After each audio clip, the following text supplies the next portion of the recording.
पूर्णमिदं पूर्णात् पूर्णमुदच्यते पूर्णस्य पूर्णमादाय पूर्णमेवावशिष्यते। ॐ शान्ति शान्ति शान्तिः। ॐ गुरुर्ब्रह्मा गुरुर्विष्णुर्गुरुर्देवो महेश्वरः गुरुसाक्षात् परं ब्रह्म तस्मै श्रीगुरवे नमः। शङ्करं शङ्कराचार्यं केशवं बादरायणं सूत्रभाष्यकृतौ वन्दे भगवन्तौ पुनः पुनः। ईश्वरो गुरुरात्मेति मूर्तिभेदविभागिने व्योमवद्व्याप्तदेहाय दक्षिणामूर्तये नमः। सदाशिवसमारम्भां शङ्कराचार्यमध्यमाम् अस्मदाचार्यपर्यन्तां वन्दे गुरुपरम्पराम्। ॐ यो ब्रह्माणं विदधाति पूर्वं यो वै वेदांश्च प्रहिणोति तस्मै तं हदेवमात्मबुद्धिप्रकाशं मुमुक्षुर्वै शरणमहं प्रपद्ये। ॐ शान्ति शान्ति शान्तिः।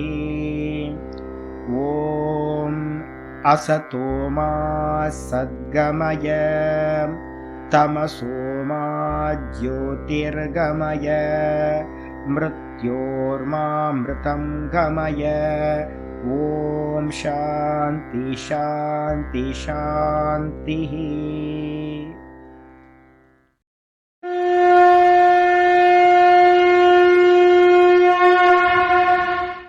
ॐ पार्थाय प्रतिबोधितां भगवता नारायणेन स्वयं व्यासेन ग्रथितां पुराणमुनिना मध्ये महाभारतम् अद्वैतामृतवर्षिणीं भगवतीम् अष्टादशाध्यायिनीम् अम्ब त्वामनुसन्दधामि भगवद्गीते भवद्वेषिणीम्। नमोऽस्तु ते व्यासविशालबुद्धे पुल्लारविन्दाय तपत्रनेत्र येन त्वया भारततैलपूर्णः प्रज्वालितो ज्ञानमयप्रदीपः प्रपन्नपारिजाताय स्तोत्रवेत्रैकपाणये ज्ञानमुद्राय कृष्णाय गीतामृतदुहे नमः। सर्वोपनिषदो गावः दोग्धा गोपालनन्दनः पार्थो वत्ससुधीर्भोक्ता दुग्धं गीतामृतं महत्। वसुदेवसुतं देवं कंसचाणूरमर्दनं देवकी परमानन्दं कृष्णं वन्दे जगद्गुरुम्।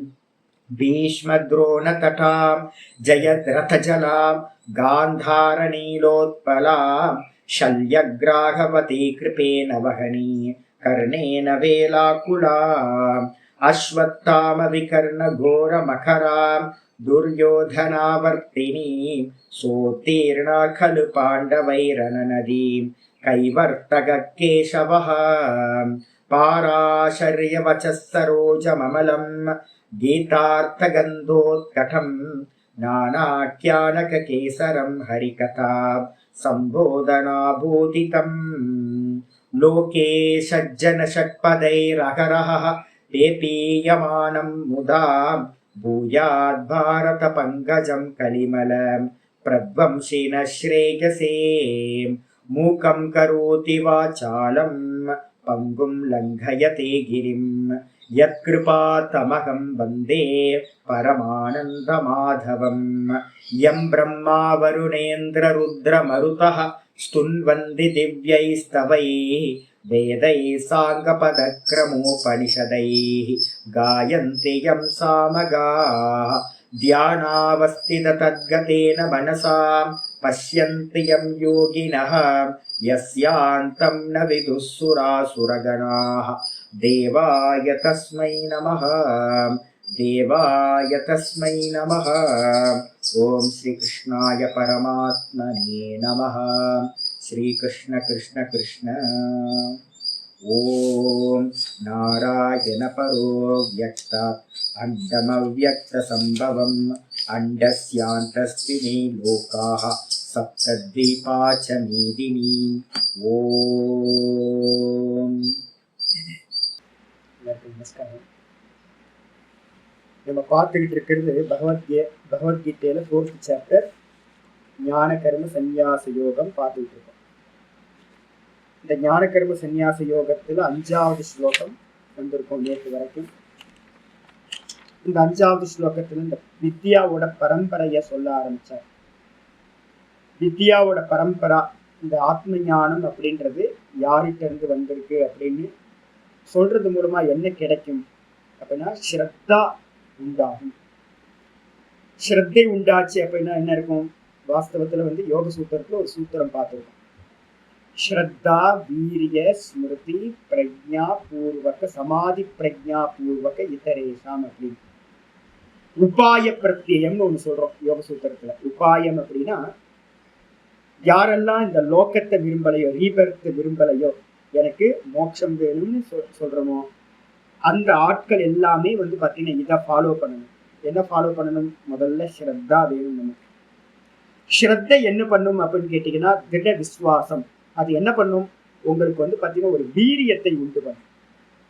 அந்த வீரியம் தான் பாத்தீங்கன்னா உங்களுக்கு அடுத்தடுத்த லெவலுக்கு பாத்தீங்கன்னா உங்களை கொண்டுட்டு போக முடியும். ஸ்ரத்தை எதுல இருக்கோ அவன்கிட்ட வீரியம் இருக்கும். அப்ப இந்த வம்ச கதனம்னு சொல்லக்கூடிய இந்த பரம்பரையை சொல்லும் போதே நம்ம டெய்லி பாடத்துல ஸ்வேதாஸ்வதர உபனிஷத்தோட ஒரு மந்திரத்தை படிக்கிறோம். யோ பிரம்மாணம் விததாதி பூர்வம், யோ பிரம்மாணம் விததாதி பூர்வம் யோவை வேதாம்ச பிரகினோதி தஸ்மை. நல்ல தெளிவா இருக்கு. அதேதான் இங்கே.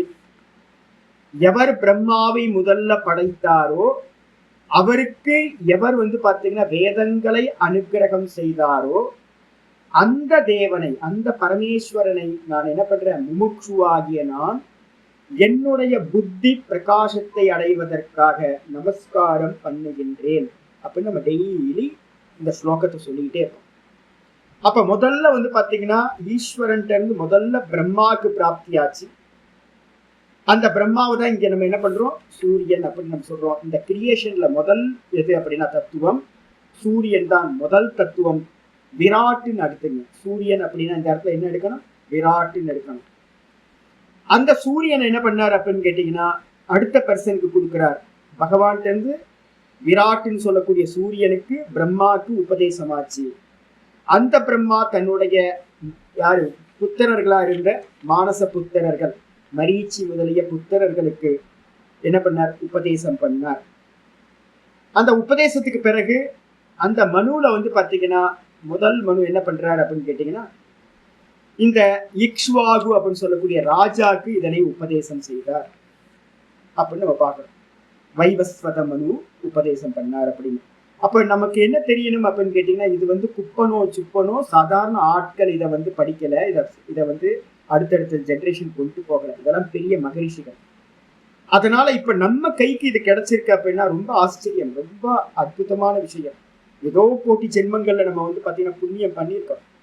இந்த புண்ணியம் பண்ணதுனாலதான் இந்த பகவத்கீதா கேட்கறதுக்கான பாக்கியம் நமக்கு பகவான் கொடுத்துருக்காரு. ஆனா அதோட போதுமா அப்படின்னு கேட்டீங்கன்னா சுவாமி என்கிட்ட நிறைய பேர் வருவாங்க. சாமி உங்களை பார்த்ததே போதும் சாமி, ஐயோ இதை கேட்டதே போதும் சாமி, ஐயோ அதெல்லாம் அது மாதிரிலாம் ஆயிடக்கூடாது. நான் இப்ப இந்த வார்த்தைகள்லாம் நான் நிறைய கேட்கிறேன் எல்லா இடத்துலையும். அதாவது நான் கஷ்டப்பட மாட்டேன், உங்களை பார்த்தாச்சு எனக்கு எல்லாம் ஆயிடும். உங்களை நீங்க சொல்றது ஒரு கிளாஸ் கேட்டேன்னா சாமி போதும் சாமி, அதுவே போதும். ஐயோ இன்னும் போக வேண்டிய தூரம் ரொம்ப தூரம் இருக்கு. அப்ப முதல்ல ஸ்ரத்தைய வச்சுக்கிட்டு ஒரு வீரியத்தை சம்பாதிக்கணும். இதை நம்மளும் இந்த பகவத்கீதையை உள்ள கொண்டுட்டு வரணும், நம்ம லைஃப்ல கொண்டுட்டு வரணும். அப்படின்றதுக்காக தான் இந்த வம்ச கதனத்தை பாத்தீங்கன்னா வம்சத்தை பத்தின பேச்சு ஆச்சாரியார் சொல்லி முடிச்சிருக்காரு. இந்த கேள்வி முடிச்சதுக்கு பிறகு பாத்தீங்கன்னா 5வது ஸ்லோகத்துல நம்ம பார்த்திருக்கோம். என்னன்னு கேட்டா பகூனிமே வெதீதானி ஜென்மானி தவச்சார்ஜுன. அநேக ஜென்மங்கள் பாத்தீங்கன்னா எனக்கு கடந்து போயிட்டு, அநேக ஜென்மங்கள் நான் கடந்து விட்டேன். அதே மாதிரி உனக்கும் பாத்தீங்கன்னா அநேக ஜென்மங்கள் எல்லாம் சம்பவிச்சிருச்சு. அந்த எல்லாத்தையும் நான் அறிவேன், ஆனால் நீ கடந்து போன ஜென்மங்களை அறிய மாட்டாய் அப்படின்னு சொல்லியாச்சு. ஜீவனுக்கும் ஈஸ்வரனுக்கும் என்ன வித்தியாசம் அப்படின்னு வரும்போது, யோக சூத்திரத்துல வந்து பாத்தீங்கன்னா முதல் பாதம் 24வது சூத்திரத்துல சொல்லுது. சரணாகதி தத்துவத்தை பத்தி 23வது ஸ்லோகம் சொல்லுது.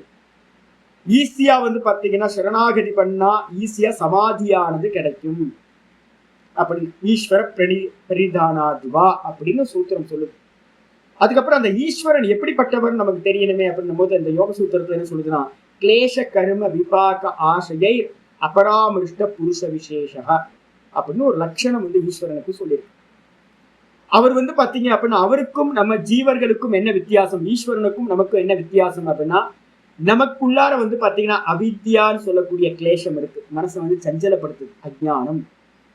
அதுக்கப்புறம் அவித்யா அஸ்மிதா, நான் நான் நான், நம்ம எல்லாத்துக்கும் அகங்காரம் இருக்கு, அதுவும் நம்மளோட சித்தத்தை சஞ்சலப்படுத்துது. அநேக ராகத்வேஷங்கள் இருக்கு, நிறைய ராகத்வேஷத்தினால நம்ம வந்து சஞ்சலப்பட்டுக்கிட்டே இருக்கோம். அதுக்கப்புறம் மரண பயம் எல்லா ஜீவராசிகள்கிட்டையும் இருக்கு. அஸ்மிதா, ராகத்வேஷ, அபினிவேஷம், மொத்தம் அவித்யாவோட சேர்த்தீங்கன்னா 5 கிளேஷங்கள் இருக்கு. அப்ப நம்ம எல்லாம் துக்கப்பட்டுக்கிட்டே இருக்கோம் பிறந்ததுல இருந்து சாகர வரைக்கும்.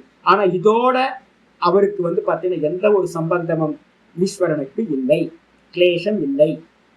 அதுக்கப்புறம் கர்மம் இருக்கா அப்படின்னு கேட்டீங்கன்னா வரப்போகுது. இப்ப நம்ம படிக்க போறது வந்து பாத்தீங்கன்னா நம்ம எல்லாம் வந்து பாத்தீங்கன்னா கர்மனா பத்தியத்தை செலுத்துவோம். நம்ம எல்லாம் கர்மத்தினால பந்தப்படுறோம். புண்ணியம் பாப்பம், திரும்ப திரும்ப புண்ணிய பாப்பத்தை பண்ணி அதோட பலனா இருக்கக்கூடிய ஜென்மங்களை அனுபவிச்சுக்கிட்டே இருக்கும், பிறந்துகிட்டே இருக்கும், கோடிக்கணக்கான ஜென்மங்கள். ஆனா அவருக்கு வந்து கர்மம் இருக்கா அப்படின்னு கேட்டா கர்மங்களால் தொடப்படாதவர் பரமேஸ்வரன், சம்பந்தம் இல்லாதவர். 2வது கிளேஷ கரும, கர்மமும் இல்லை, அவருக்கு கர்ம பலனும் இல்லை. நம்ம எல்லாம் கர்ம பலனுக்காக தான் சரீரம் கிடைச்சது. அப்ப ஒவ்வொரு நாளும் கர்ம பலனை அனுபவிச்சுக்கிட்டே இருக்கும் க்ஷணம் க்ஷணம். ஆனா வந்து பரமேஸ்வரன் வந்து பாத்தீங்கன்னா எந்த கர்ம பலனும் அவருக்கு தொடவே முடியாததா இருக்கு. பெரிய பெரிய கர்மம் பண்றார், சிருஷ்டி பண்றார், ஸ்திதி பண்றார், அதே நேரத்துல சம்ஹாரமும் பண்றார், நிறைய பேருக்கு அனுகிரகம் பண்றார், நிகிரகம் பண்றார். பஞ்சகிருத்தியம் சொல்லக்கூடிய 5 தொழில்களை 5 கர்மங்களை அவர் பண்ணாலும் அதோட அவருக்கு எந்த சம்பந்தமும் இல்லாம இருக்கார் ஈஸ்வரன். அது மட்டும் இல்லாம வந்து பாத்தீங்கன்னா நம்ம எந்த கர்மத்தை பண்ணாலும் கூடவே பை ப்ராடக்ட் என்ன வந்துருது, எல்லாத்தோட இம்ப்ரெஷன் வந்து பாத்தீங்கன்னா வாசனைகளா சம்ஸ்காரங்களா நமக்கு உண்டாயிடும் எந்த கர்மம் பண்ணாலும். அப்போ அதே நேரத்துல ஈஸ்வரன் வந்து பாத்தீங்கன்னா எவ்வளவோ கிரியேஷன் பண்றார், எவ்வளவோ அனுகிரகம் பண்றார், அவருக்கு அந்த வாசனைகள் கொஞ்சம் கூட இல்லை, ஆசை இல்லை. இது மாதிரி கிளேஷ கருமம் விபாகம், கர்ம பலன், அதுக்கப்புறம் ஆசைன்னு சொல்லக்கூடிய ஆசைன்னு சொல்லக்கூடிய வாசனை, இது எதோடையும் சம்பந்தம் இல்லாதவர் பரமேஸ்வரன். சரி, அவர் எப்படி ஈஸ்வரனா இருக்கார், நம்ம ஏன் ஜீவனா இருக்கோம், அவர் எதுக்கு ஈஸ்வரனா இருக்காரு அப்படின்னு கேட்டீங்கன்னா, அவருக்கு ஈஸ்வரனுக்கு நம்ம சொல்லும் போது என்ன சொல்றோம், சுத்த சைத்தன்யம். மனசு நல்லா புரிஞ்சுக்கணும், சுத்த சைத்தன்யம், பியூர் கான்சியஸ்னஸ். அதோட ஷேடோவா இருக்கக்கூடிய மாயா. இந்த மாயையில வந்து பாத்தீங்கன்னா சத்துவ ரஜஸ் தமஸ்னு 3 குணங்கள் இருக்கு. இந்த 3 குணங்கள்ல இந்த சைத்தன்யம் மாயையோட சத்துவ குணத்துல ரிஃப்ளெக்ட் ஆகும் போது அதுக்கு என்ன பேர் அப்படின்னா ஈஸ்வர தத்துவம் அப்படின்னு பேர். ஈஸ்வர தத்துவம் இது மாயையோட சத்துவ அம்சத்துல சத்துவ குணத்துல பிரதிபிம்பிக்கிற சைத்தன்யம். அந்த சத்துவ குணம் எப்படிப்பட்டது அப்படின்னா ஞானம். சத்துவ குணம் தான் பிரகாசம். அப்ப அதுல ரிஃப்ளெக்ட் ஆகிற இந்த ஈஸ்வரன் எப்படி இருக்காருன்னா உத்கிருஷ்டமான சத்துவ குணத்தை உடையவரா இருக்கார். ரொம்ப சத்துவ குணம் இருக்கு, பூரண சத்துவ குணம் இருக்கு. அவர் மறைப்பே இல்லை, ஞான சக்தி வந்து பாத்தீங்கன்னா மறைக்கப்படாததா இருக்கு. அதனால அவர் எப்படி இருக்கார் அப்படின்னு கேட்டீங்கன்னா சர்வஜனாக இருக்கின்றார். அவர் வந்து பாத்தீங்கன்னா கடந்து போனது, இனி வரக்கூடியது, இப்ப இருக்கிறது எல்லாத்த பத்தின ஞானமும் அவரிடத்துல இருக்கு. தத்திர சர்வஜத்வ பீஜம். யோக சூத்திரத்துல அடுத்த சூத்திரம் சொல்லுது, அவர் வந்து பாத்தீங்க அப்படின்னா ஈஸ்வரனா இருக்கிறதுக்கு காரணம் சர்வத்தையும் அறிந்த காரணம் தான் அப்படின்னு சொல்லுது. அப்ப நம்ம எல்லாம் எப்படிப்பட்டவங்க அப்படின்னு கேட்டீங்கன்னா, நமக்குலாம் நேற்று என்ன நடந்துச்சுன்னே மறந்து போயிடுறோம். நம்ம சொப்பனத்துல என்ன நடந்துச்சுன்னு மார்னிங்ல எந்திரிச்சோன்னு நம்ம மறந்து போயிடுறோம். அப்ப நமக்கு வந்து பாத்தீங்கன்னா மறைப்பு இருக்கு. ஏன் மறைப்பு இருக்கு அப்படின்னா, இந்த கான்சியஸ்னஸ் வந்து சுத்த பிரம்ம தத்துவமானது மாயையோட தாமச அம்சத்துல வந்து பாத்தீங்கன்னா ரிஃப்ளெக்ட் ஆச்சுன்னா, அதே மாதிரி ரஜோகுணத்துல ரிஃப்ளெக்ட் ஆச்சுன்னா இந்த லோகத்துல இருக்கிற ஜீவர்கள் எல்லாம் உண்டாகிறார்கள். அப்ப தேவர்களா இருக்கட்டும், அசுரர்களா இருக்கட்டும், மனுஷங்களா இருக்கட்டும், இவங்க எல்லாருமே ரஜோகுணத்திலையும் தமோ குணத்திலையும் பிரதிபிம்பிக்கிற சைத்தன்யம். அதனால நமக்கு எல்லாத்துக்கும் வந்து பாத்தீங்கன்னா நம்முடைய ஞானமானது ஆவரணத்தினால, அந்த இருட்டினால, மாயையோட தமோ குணம் என்னன்னா இருட்டு, அதனால மூடப்பட்டதா இருக்கு. நமக்கு வந்து பாத்தீங்கன்னா அல்ப அறிவோட இருக்கும், அல்பஜனாக இருக்கும், அதனால ஜீவனா இருக்கும். அதனால வந்து பாத்தீங்க அப்படின்னா பகூனிவே வெதித்தானி ஜென்மானி தவச்சா அர்ஜுன, ஏ அர்ஜுன, என்னுடைய ஞான சக்திக்கு மறைப்பென்பது இல்லை. சதா காலம் என்னுடைய ஞான சக்தி எந்த ஒரு ஆவரணமும் இல்லாம இருக்கு. எப்படி சூரியன் இருந்து பார்த்தோம் அப்படின்னா சூரியனுக்கு எதுவுமே மறைப்பில்லை. அதே நேரத்துல இந்த லோக்கத்திலிருந்து பார்க்கிறோம் அப்படின்னா சூரியன் மேக கூட்டங்களால் மறைக்கப்பட்டதா இருக்கு. அப்ப நமக்கும் ஈஸ்வரனுக்கும் நடுவுல இருக்கிறது எது அப்படின்னா மாயா சக்தி வந்து பாத்தீங்கன்னா மறைச்சுக்கிட்டு இருக்கு. அதே நேரத்துல ஈஸ்வரனோட நிலையில இருந்து அந்த மாயான்றது ஒண்ணு அவருக்கு தெரியவே தெரியாது. அவர் வந்து பாத்தீங்கன்னா அதை இன்ஸ்ட்ருமெண்டா கையில வச்சிருக்கார் அப்படின்னு நம்ம புரிஞ்சுக்கணும். அதனால ஜீவர்களா இருக்கக்கூடிய நம்ம எல்லாம் நம்ம கடந்து வந்த பிறவிகளை எல்லாத்தையும் அறியல. கோடிக்கணக்கான ஜென்மங்கள் எடுத்தோம், எண்ணிக்கையே அடங்கலையா. கடற்கரையில இருக்கிற சொல்லுது நதிக்கரையில இருக்கிற மணலை வேணா அளந்துடலாம், எண்ணி பார்த்துடலாம். நம்ம எடுத்த பிறவிகளை எண்ணி பார்க்கவே முடியாது. அப்ப யோசிச்சு பாருங்க, எத்தனையோ கோடி ஜென்மங்கள் எடுத்தாச்சு, ஒண்ணு கூட நமக்கு தெரிய மாட்டேங்குது. ஆனா ஈஸ்வரனுக்கு வந்து பாத்தீங்கன்னா இந்த லோக்கத்துல இருக்கிற சர்வ ஜீவர்களோட ஜென்மங்களும் தான் எத்தனை பிறவி எத்தனை அவதாரம் எடுத்தாருன்றதும் நன்றாக தெரியும். இதான் வித்தியாசம் ஆயிடுச்சா. இதுக்கப்புறம் இன்னைக்கு பாட்டம் 6வது ஸ்லோகம் வரும். இந்த ஸ்லோகத்தோட நம்ம 5வது ஸ்லோகத்தோட நம்ம என்ன ரெஃபரன்ஸ் எடுத்துக்கணும்னு சொல்லியிருக்கேன். 2:12 போட்டுங்க, அதை எடுத்துட்டீங்கன்னா தெரியும். 2:12 ஆச்சாரியார் சொல்லியிருக்காரு. இதுக்கப்புறம் 6வது ஸ்லோகம் இன்னைக்கு பாட்டம் ஆரம்பிக்குது. ஒரு அவதாரிக்கா மேல எழுதுறார், கதம் தருகி தவ நித்திய ஈஸ்வரஸ்ய தர்ம அதர்ம அபாவே அபி ஜென்ம இது உச்சியது. நம்ம ஈஸ்வரனுக்கு லட்சணம் சொல்லும் போது என்ன சொல்லிட்டோம்? கிளேசம் இல்லை, பஞ்ச கிளேசங்களும் அவர்கிட்ட இல்லை. கூட என்ன பார்த்தோம்? கருமமும் இல்லை, கரும பலனும் இல்லை. அப்ப ஈஸ்வரனுக்கு கருமமும் இல்லை, கரும பலனும் இல்லை. ஆனா உங்களுக்கும் எனக்கும் என்ன இருக்கு? கருமமும் பண்றோம், நான் கர்த்தா நான் கர்த்தான்னு, அதோட பலனையும் நான் அனுபவிக்கிறேன். என் கருமன்னு தலையில அடிச்சுக்கிட்டு அனுபவிச்சுக்கிட்டு இருக்கோம். அப்போ கர்மத்தை நம்ம ஜென்மம் எடுக்கணும் அப்படின்னா முக்கிய காரணம் எது அப்படின்னா ஜென்மத்துக்கு காரணம் கர்மம், கர்ம பலன். சிம்பிளானது. அப்போ ஜீஸ்வரனுக்கு வந்து பாத்தீங்கன்னா கதம் தருகி அவ்வாறாகில் கதம் தவ நித்திய ஈஸ்வரஸ்ய, கதம் விட்டுருங்க, நித்திய ஈஸ்வரனா இருக்க நீ. நித்திய ஈஸ்வரன் என்ன அர்த்தம்? சதா காலமும் ஈஸ்வரனாவே இருக்க, எல்லாத்தையும் ஆளுகின்றா. ஏன்? சர்வஜனா இருக்கிறதுனால. அப்படி இருக்கிற நீ வந்து பாத்தீங்கன்னா தர்ம அதர்மாக்கிய அபாவே அபி, உனக்கு புண்ணிய கர்மமும் இல்லை, உனக்கு பாப்ப கர்மமும் இல்லை. அதனால வந்து பாத்தீங்கன்னா அதோட பலனா இருக்கக்கூடிய ஜென்மமும் உனக்கு வந்து சம்பவிக்க முடியாது. ஏன்னா கர்மம் இருந்தாதான் ஒருத்தருக்கு ஜென்மம் சம்பவிக்கும். அப்ப ஈஸ்வரனுக்கு வந்து பாத்தீங்கன்னா புண்ணிய பாப்பத்தோட சம்பந்தம் இல்லாதவரா இருக்கார். அப்படி இருக்கும் போது கதம் ஜென்ம இது உச்சியதே, எப்படி உங்களுக்கு ஜென்மம் கிடைக்குது? நீங்க சொல்றீங்கல்ல, நான் அநேக ஜென்மம் பிறந்தேன், நான் பிறந்ததை நான் அறிவேன், நீ பிறந்ததை நீ அறிய மாட்டேன். நாங்க பிறக்கிறோம் சரி, நாங்க கர்மத்தோட பந்தப்பட்டிருக்கோம், ஜீவர்களா இருக்கும். ஆனா உனக்கு தான் கர்மமே இல்லையே, உனக்கு தான் கர்ம பலனும் இல்லையே. அப்ப கர்ம பலன் இல்லாம நீ எப்படி வந்து பாத்தீங்கன்னா பிறக்கிறதுக்கு ரீசன் கர்மம் தானே இருக்கணும் அப்படின்னு கேட்டா இது உச்சதே. அது குறிச்சு வந்து பாத்தீங்கன்னா 6வது ஸ்லோகத்துல கிருஷ்ண பரமாத்மா சொல்ல ஆரம்பிக்கிறார்.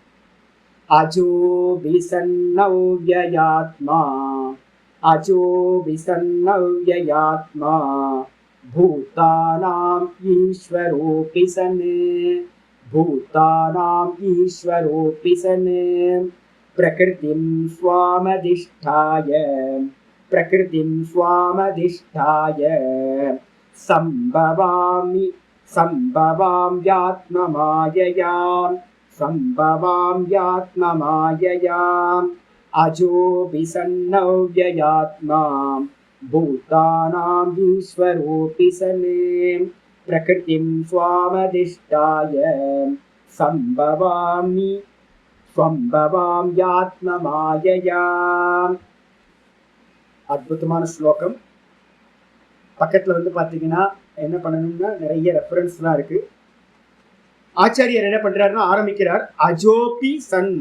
சன் அப்படின்னா பிரசன்ட் கண்டினியூஸ்க்கு வந்து சன் அப்படின்னு சொல்லுவோம், சத்து சன் அப்படின்னு.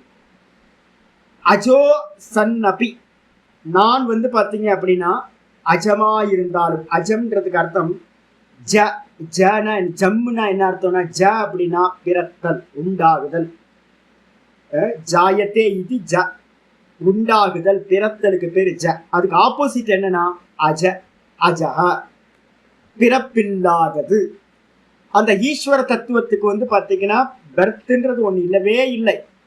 அப்ப அதுதான் இங்க சொல்லுது, அஜோ அபிசன், நான் அஜமாக பிறப்பில்லாதவனாக இருந்தாலும் கூட, ஒண்ணு பிறப்பில்லை. ரெண்டாவது வந்து பாத்தீங்கன்னா அவ்யய ஆத்மா. அவ்யயம்னா என்ன அர்த்தம் அப்படின்னு கேட்டீங்கன்னா, வியம் அப்படின்னா நாசம், தேய்தல்னு அர்த்தம். தேஞ்சு தேஞ்சு தேஞ்சு ஒரு நாள் இல்லாம போயிடும். நம்ம 50 வயசுக்கு மேலேயே வந்து பாத்தீங்கன்னா அபக்ஷீயதே அப்படின்னு ஒரு பாவ விகாரம் தேகத்துக்கு பார்த்துருக்கோம். 50 வயசுக்கு மேல தேகம் தேஞ்சு தேஞ்சு தேஞ்சு ஒரு நாள் டும் சங்கு ஊதிடுறாங்க, நமக்கு டேட் ஆஃப் டெத் வந்துடுது. அப்ப அது மாதிரி வந்து பாத்தீங்கன்னா ஈஸ்வரனுக்கு வந்து பாத்தீங்கன்னா தேய்வே நடக்கல. அப்ப தேய்வு நடக்காததுனால அவருக்கு மரணமும் சம்பவிக்கிறது. அதனால அவருக்கு என்ன பேர் அப்படின்னா அவ்யய ஆத்மா அபிசன், நான் அவ்யயமானவனாக இருந்தாலும் கூட, தேய்வில்லாதவனா மரணம் இல்லாதவனா இருந்தாலும் கூட. அப்ப ரெண்டாயிடுச்சு, பிறவியும் இல்லை, அதுக்கப்புறம் வந்து பாத்தீங்க அப்படின்னா தேய்தலும் இல்லை, அதுக்கப்புறம் அது மூலமா உண்டாகிற மரணமும் அவருக்கு இல்லை. மூணாவது சொல்றாரு பூத்தானாம் ஈஸ்வரோபிசன், இந்த உலகத்துல இருக்கிற சர்வ ஜீவராசிகளுக்கும் கமாண்டேட்டரா இருக்கிறவனா இருந்தாலும் சரி. ஈஸ்வரன் என்ன அர்த்தம்? சாசன கர்த்தான்னு அர்த்தம். எல்லாத்தையும் ஆள்பவன், உள்ள இருந்துகிட்டு அந்தர்யாமியா இருந்துகிட்டு பரமேஸ்வரன்.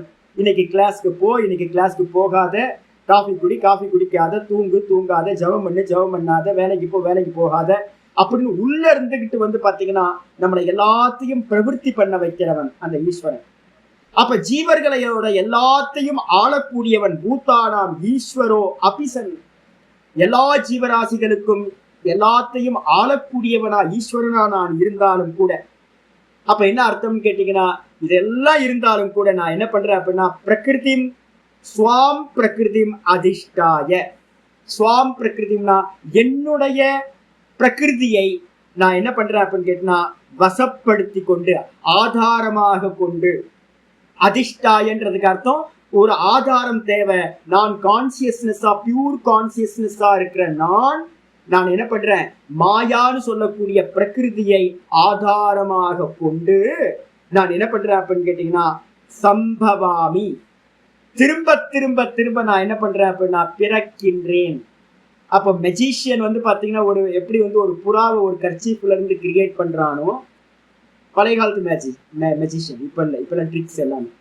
அப்ப முன்னாடி இருக்கிற மெஜிஷியன் வந்து பாத்தீங்கன்னா கண்கட்டு வித்தைன்னு சொல்லுவோம். என்னன்னு கேட்டீங்கன்னா, நான் சங்கல்பத்துல என்ன நினைக்கிறேனோ அது மாதிரி உங்களுக்கு கண்ணுக்கு தெரியும். கையில ஒண்ணுமே இருக்காது. பாருங்க, முதல்ல நான் என்ன பண்ணுவேன்னா, உங்க இருக்கிற 78 பேர் இப்ப கிளாஸ்ல இருக்கீங்கன்னா 78 பேர் 80 பேரோட கண்ணையும் நான் என்ன பண்ணுவேன், என்னோட வசப்படுத்திப்பேன். உங்களோட சித்தத்தை எல்லாத்தையும் என்னிடத்துல ஒரு மந்திரத்தை பிரயோகம் பண்ணி உங்களை எல்லாத்தையும் வசப்படுத்திக்கிட்டு நான் என்ன பண்ணுவேன் அப்படின்னா, பாருங்க என் கையில வந்து பாத்தீங்கன்னா 2 புறாக்கள் இருக்கு, ஒரு யானை தெரியுது பாருங்க அப்படின்னு நான் வந்து பாத்தீங்கன்னா நான் எதெல்லாம் சொல்றேனோ, மனசுக்குள்ளார சங்கல்பிக்கிறனோ அது எல்லாம் உங்களுக்கு தெரியும். வாஸ்தவத்துல வஸ்து இருக்குமானா வஸ்து இருக்கவே இருக்க. அப்ப அந்த மெஜிஷியன் பண்ற கிரியேஷன் என்ன அப்படின்னு கேட்டீங்கன்னா மாயிக்கம் அப்படின்னு பேர், மாயாமயம். மெஜிஷியன் தன்னுடைய மாயையினால வந்து பாத்தீங்க அப்படின்னா உன்னை கிரியேட் பண்றான். வாஸ்தவத்துல அந்த பொருள் இல்லவே இல்லை. அதே மாதிரி வந்து பாத்தீங்கன்னா ஈஸ்வரன் என்ன பண்றாருன்னா தன்னுடைய மாயாவை ஆதாரமாக கொண்டு சம்பவாமி ஆத்ம மாயையா, என்னுடைய மாயையினாலேயே தன்னுடைய மாயையினாலேயே திரும்ப திரும்ப அவதாரத்தை பகவான் செய்கின்றார். அப்ப பகவான் வந்து பாத்தீங்கன்னா நம்மள மாதிரி வந்தாரான்னு கேட்டீங்கன்னா நம்மள மாதிரி வரலைங்க. அவரோட கிரியேஷனே வந்து பாத்தீங்கன்னா கிருஷ்ணரும் ராமரும் வந்து பாத்தீங்கன்னா வெறும் இல்யூஷன், நமக்கு சத்தியமா தெரியுது. ஆனா அவர் வந்து பாத்தீங்க அப்படின்னா பிறக்கவே இல்லை. சதா காலமும் ஈஸ்வரன் எப்படி இருக்கார், சச்சிதானந்த சுரூபமாவே இருக்கார். தன் நிலையிலிருந்து அவர் நழுவுவதே இல்லை. அஜஸ்வரூபம், பிரம்மத்துக்கு பேரு லட்சணம் அஜக அப்படின்னு பேரு. அப்ப மாயையினால தான் அவருக்கு ஜென்மம் நடந்த மாதிரி தெரியுது. வாஸ்தவத்தில் அவர் எந்த ஒரு விஷயமாவும் நாமரூபமா வந்து பாத்தீங்கன்னா ஜனிக்கவே இல்லை அப்படின்னு புரிஞ்சுக்கணும். இதுல வந்து பாத்தீங்கன்னா 7:14 இதுல ஸ்வேதாஸ்வதர உபனிஷத்து முதல்ல எடுத்துங்க. ஸ்வேதாஸ்வதர உபனிஷத்துல 4:10 அப்படின்னு போட்டுருங்க. இதுதான் முக்கியமானது. எதுக்கு அப்படின்னா அந்த பிரகிருதின்ற ஒரு வார்த்தை வருது பாத்தீங்களா, அந்த பிரகிருதிக்கு வந்து பாத்தீங்கன்னா பிரகிருதின்னு நம்ம நிறைய யூஸ் பண்றோம். இது வந்து பாத்தீங்கன்னா சாங்கிய டெர்மினாலஜி. பிரகிருதியில என்ன சுவாமி அப்படின்னு கேட்டீங்கன்னா சொல்றாரு மந்திரத்துல, ஸ்வேதாஸ்வதரத்துல இருக்கு, மாயாம் து பிரகிருதிம் வித்யாத் மாயினம் து மகேஸ்வரம். முக்கியமான மந்திரம் இது. மாயாவை வந்து பாத்தீங்கன்னா நம்ம நிறைய இடத்துல மாயான்னு யூஸ் பண்ணுவோம். மாயாவை பிரகிருதி என்று அறிந்து கொள்வாயாக. பிரகிருதினா காரணம், காஸ். விக்கிருதி அப்படின்னா காரியம். பிரகிருதினா காரணம், விக்கிருதி அப்படின்னா காரியம். அப்ப மாயாவை காரணம் என்று அறிந்து கொள்வாயாக. மாயாம் து பிரகிருதி வித்யாத். அப்ப மாயா வந்து பிரகிருதி, காரணம். அதுக்கு பின்னாடி யார் இருக்கா அப்படின்னா அந்த பரமேஸ்வரன், அந்த மாயையை உடையவரை. மாயினம் து மகேஸ்வரம். மாயாவை யார் வச்சிருக்காரோ அந்த மாயாவை வச்சிருக்கிறவருக்கு பேரு மகேஸ்வரன் என்று அறிந்து கொள்வாயாக. அப்ப மகேஸ்வரன்னாவே என்ன அர்த்தம்? சைத்தன்யம் மாயையை தன் வசப்படுத்தி வச்சிருந்தா அந்த சைத்தன்யம் பிளஸ் மாயாக்கு என்ன பேரு? ஈஸ்வரன் அப்படின்னு பேரு. அப்ப ஈஸ்வரன் அப்படின்னு எடுத்தாவே வந்து என்ன வந்துடும்? சிவம் சக்தி ரெண்டும் வந்து பாத்தீங்கன்னா வந்துடும். உமையொரு பாகான் சொல்றோம். அம்பாளுக்கு வந்து தன்னோட ஒரு பாட்டை கொடுத்துட்டார். சைத்தன்யம் அம்பாலோட ஒன்றிணைந்து விட்டது.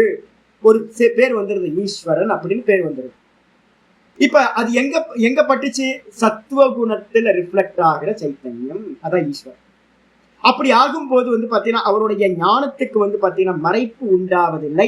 அவர் சர்வஜனா இருக்கார். அந்த காரணத்தினாலேயே அவர் எப்படி இருக்கார் அப்படின்னா ஈஸ்வரனாக இருக்கின்றார். சொல்லியாச்சு. சொன்னதுக்கு பிறகு வந்து பாத்தீங்கன்னா ரெண்டாவது இதை எடுத்துங்க, 7:14 பகவத்கீதையில எடுத்துங்க. 7:14 நம்ம சொல்றோம். இந்த 7வது அத்தியாயத்துல 14வது இதுல வந்து பாத்தீங்கன்னா பார்க்க போறோம். தெய்வீ ஏஷா குணமயி மம மாயா துரத்யயா மாமேவயே பிரபத்யந்தே மாயாமேதாம் தரந்தி தே. 7:14 நம்ம இங்க சொல்ற மாயா தத்துவம், ஈஸ்வர தத்துவத்தெல்லாம் 7வது சாப்டர்ல இருந்து ரொம்ப டீட்டெயிலா பார்க்க போறோம். அதனால கொஞ்சம் ஒரு இண்டிகேட் பண்றதுக்காக மட்டும் நான் சொல்றேன். தெய்வீகேஷா குணமயி. குணமயின்னு என்ன அர்த்தம்? அந்த பிரகிருதின்னு சொல்ற மாயா 3 குணங்களை உடையது, சத்துவ ரஜஸ் தமஸ். குணமயினா 3 குணங்களே மயமானது. அப்ப மாயாக்கு வேற ஃபார்ம் இல்ல, 3 குணங்கள் தான் மாயா. அது எப்படிப்பட்டது? தெய்வி. தெய்வி அப்படின்னா தேவி, பிரகாசமுடையது, என்னுடைய மாயா. அத மம மாயா, மம மாயா தெய்வீ மாயா, தேவத்தையா இருக்கக்கூடிய மாயா.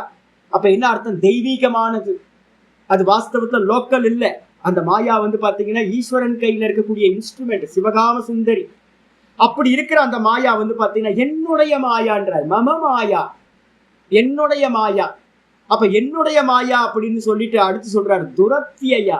இந்த மாயையை கடந்து போறது ரொம்ப ரொம்ப கஷ்டம் சாமி. முடியாதா? முடியும். எப்படி முடியும் அப்படின்னு கேட்டீங்கன்னா மாமேவ ஏ பிரபத்யந்தே, எவர்கள் என்னையே சரணாகதி பண்றாங்களோ. ஈஸ்வர பிரணிதானாத்வா யோக சூத்திரம் இருக்குல்ல, அதை ஞாபகப்படுத்துகிறேன். என்னையே எவர்கள் சரணாகதி பண்றாங்களோ மாயாமே தாம் தரந்திதே, அவர்கள் இந்த மாயையை கடந்து போகின்றார்கள் அப்படின்னு. அப்ப போக்கஸ் எங்க இருக்கணும் அப்படின்னா ஈஸ்வரன் சொல்லக்கூடிய அந்த கான்சியஸ்னஸ்லயே நம்ம கவனம் இருந்துச்சுன்னா, அந்த மாயையை கவனிக்காம விட்டுட்டோம் அப்படின்னா ஒன்றும் பிரச்சனை இல்லை. மாயாவி, மாயாவியோட மாயா காட்சி, இந்த 2 தான் இந்த உலகத்துல இருக்கிறது. நம்ம ஈஸ்வரனை பிராப்தி பண்ணணும்னா போக்கஸ் எங்க இருக்கணும்? மாயாவியவே பார்க்கணும். சதா காலமும் மாயாவியவே பார்த்துக்கிட்டு இருந்தோம் அப்படின்னா அவர் காட்டுற அந்த மேஜிக் வந்து பார்த்தீங்கன்னா நமக்கு செகண்டரி ஆயிடும். அதுல மயங்கி போகாம இருக்கும் அப்படின்னு வந்து பார்த்தீங்கன்னா அந்த ஸ்லோகத்தை சொல்லுது. அப்ப அதே தான் இங்க ஞாபகம் வச்சுக்கணும். மாயான்றதும் பிரகிருதின்றதும் ஒண்ணு. அது ஈஸ்வரன் கையில இருக்கக்கூடிய சக்தி. சொல்லியாச்சு. பாஷ்யத்துக்கு வந்துருங்க. இதுல இன்னொரு முக்கியமான ஸ்லோகம் வந்து பாத்தீங்கன்னா ஒண்ணு இருக்கு. மாண்டூக்கிய உபனிஷத்தை வந்து பாத்தீங்கன்னா எடுத்துக்கிட்டீங்கன்னா நல்லா இருக்கும். 2வது மாண்டூக்கிய உபனிஷத் 2வது பாதம் 12வது ஸ்லோகம் ரொம்ப முக்கியமானது. 2:12 போட்டு கல்பயத்யாத்மனாத்மானம் ஆத்மா தேவஸ்வமாயயா சயேஷ புத்யதே வேதான் இதி வேதாந்த நிச்சயः. முக்கியமானது என்னன்னு கேட்டா, கல்பயதி ஆத்மனா ஆத்மானம். கல்பயத்தி ஆத்மனா ஆத்மானம்னா, ஆத்மான்னு சொல்லக்கூடிய அந்த கான்சியஸ்னஸ் என்ன பண்ணுச்சுன்னா, தன்னுடைய மாயையை வசப்படுத்திக்கிட்டு தானே பாத்தீங்கன்னா தேவஸ்வமாயையா, தன்னுடைய மாயையினாலேயே தன்னை கல்பித்து கொண்டது, கல்பனை பண்ணிக்கிச்சான். ஒரே இருக்கிறது ஒரே தத்துவம் தான். இந்த ஒரே தத்துவம் பாத்தீங்க அப்படின்னா தன்னையே மாயைய வச்சுக்கிட்டு தன்னையே இங்க இருக்கக்கூடிய தேவர்களாகவும் அசுரர்களாகவும் இங்க இருக்கக்கூடிய மனிதர்களாகவும் சகல ஜீவராசிகளாகவும் தன்னையே தான் மாயையை கொண்டு கல்பனை செய்து கொண்டது. எப்படி நம்ம சொப்பனத்துல உள்ள போறோம், போகும்போது எத்தனை பேர் போனோம் சுவாமி? சொப்பனத்துக்குள்ளார போகும்போது ஒருத்தர் தானே போனீங்க. உள்ள போன மாத்திரத்துல சொப்பனத்துக்குள்ளார என்ட்ரான மாத்திரத்துல என்ன இருக்கு? டைம் வந்துருச்சு, ஸ்பேஸ் வந்துருச்சு, நிறைய மேட்டர் வந்துருச்சு, நிறைய ஜீவராசிகளையும் அங்க பாக்குறோம்.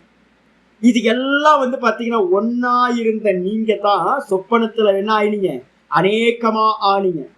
சொப்பனம் முடிச்சு போனோம்னா அந்த எல்லாம் என்ன ஆயிடுச்சு? உங்களுக்குள்ளாரே பிரவேசம் ஆயிடுச்சு. மிச்சம் ஒருத்தர் தான் இருக்கீங்க. அப்ப சொப்பனம் எப்படி நடக்குதோ அதே மாதிரி பாத்தீங்கன்னா இந்த சுத்த சைத்தன்யமானது என்ன பண்ணுது? இப்ப நம்ம வெளியில பாக்குறோமே இந்த ஜாகிரத பிரபஞ்சம், இந்த மொத்த பிரபஞ்சமும் பாத்தீங்கன்னா பகவான் ஒருத்தர் மட்டும்தான், அந்த பிரம்ம தத்துவம் ஒருத்தர் மட்டும்தான் இருக்கு. அதுவே தன்னுடைய மாயையினால என்ன பண்ணிடுச்சு? இது எல்லாமா கல்பனை பண்ணி கொண்டது. உங்க சொப்பனம் உண்டாகிறதுக்கு எது காரணம்?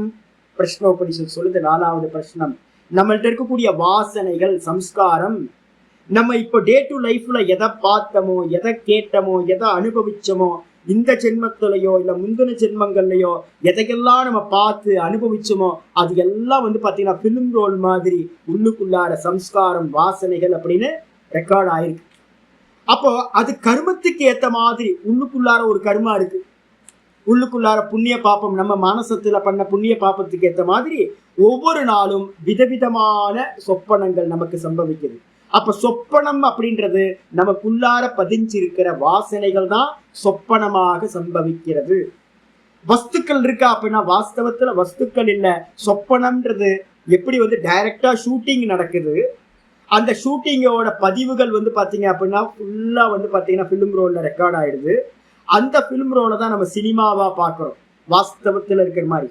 அதே மாதிரி டைரக்டா நம்ம இந்த லோகத்துல ஜாகிரதத்துல எதையெல்லாம் பார்த்து அனுபவிச்சோமோ இது எல்லாம் பிலிம் ரோல் மாதிரி நம்ம மனசுக்குள்ளார போயிடுது. ஒவ்வொரு இண்டிவிஜுவலுக்கும் தனித்தனியான அனுபவங்கள். அதை தான் நம்ம பாத்தீங்கன்னா சொப்பனத்துல பார்க்கின்றோம். அப்ப சொப்பன லோகத்துக்கு பாத்தீங்கன்னா எது காரணம்னு கேட்டா நம்மள்ட்ட இருக்கக்கூடிய வாசனைகள்.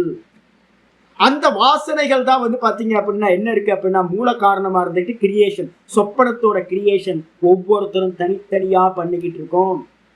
வாசனாத் வாசுதேவஸ்ய வாசிதம் புவனத்ரயம். வாசுதேவனோட வாசனையினால அப்படின்னு பாத்தீங்கன்னா அங்க அர்த்தம் வருது.